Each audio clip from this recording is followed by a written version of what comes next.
الحمد للہ والصلاة والسلام علی رسول اللہ۔ برادران اسلام، میرے سامنے چنڈال کی ویڈیو ہے جس میں اپنی بڑائی ہانک رہا ہے کہ 4 مرتبہ حج کیا، 12 مرتبہ نذرانے حرام کھانے سے عمرہ کیا۔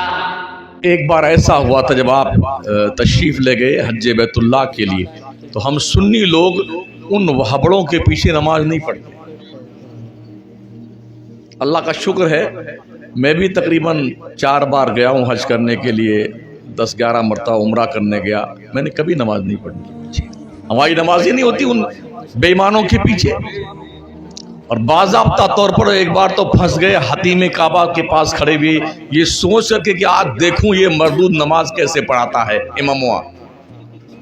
تو اسی پہ ٹیک لگایا میں نے حتیم کعبہ کی دیوار پر، اب اس کو دیکھتا رہا، اور جو آئے لائن میں پھٹ پھٹ لگتے رہے۔ اب ہم کو دیکھیں یہ چپ چاپ کھڑا ہوا، نماز کی نیت نہیں مانتا، جو آئے گا حاجی صلی انت صلی انت صلی، بہت چڑچڑے باتیں، جو آجی صلاۃ انت صلی، سب نیت باندھ کے ہم دیکھتے رہے امام صاحب۔ تو جانتے ہو امام صاحب جیسے دلہن بن کے آتے ہیں ویسے بھی روپٹہ ڈال کے یوں نیت باندھنے کے بعد کم سے کم 15 مرتبہ تو میک صحیح کرتا، وہ پھر اپنا دوپٹہ سیدھا کرتا، کبھی یہ کھل جائے ڈوری تو اس کو باندھتا۔ یہ نماز میں ہم نے کہا یہی دیکھنے کے لیے ہم کھڑے تھے یہاں پر کہ تم نماز کیسے پڑھتے پڑھاتے۔ عقیدہ تمہارا بگڑا ہوا، ایسے ہی تمہارے پیچھے ہماری نماز نہیں ہوگی، اور یہ بھی دیکھنا تھا مجھے کہ تم نماز پڑھتے پڑھاتے کیسے۔ ایک دم جیسے جوکر نہیں ہوتا ایسے وہ حرکت کرتا ہے امام حرم۔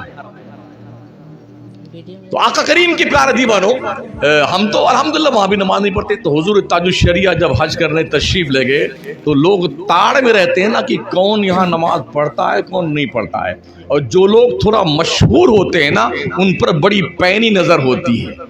تو کیا کیا، دیکھا نماز حضرت پڑھتے نہیں تھے، تو ان کے کمرے پہ پہنچ گئے لوگ، پاسپورٹ طلب کیا، کچھ سوالات کی کہ آپ نماز ان کے پیچھے نہیں پڑھتے۔ کہا بھی ہماری نماز ان کے پیچھے نہیں ہوتی، نہیں پڑھتے نماز۔ CID پکڑ کے لے گئی، انہیں جیل میں ڈال دیا۔ آپ کے ساتھ جو لوگ گئے تھے ان کو بھی اٹھا کے لے گئے۔ 10 دن تک حضور تاج الشریعہ علیہ رحمہ کو مکے کی جیل میں رکھا گیا۔ اور ائمہ حرم کو بیت اللہ الحرام کے ائمہ کے پیچھے ان مشرکوں کی نماز نہیں ہوتی۔ مردود ان اماموں کو کہتا ہے اور مذاق اڑاتا ہے، حاجی صلی انت صلی، عربی زبان ان کے باباؤں تک کو نہیں آتی ہے۔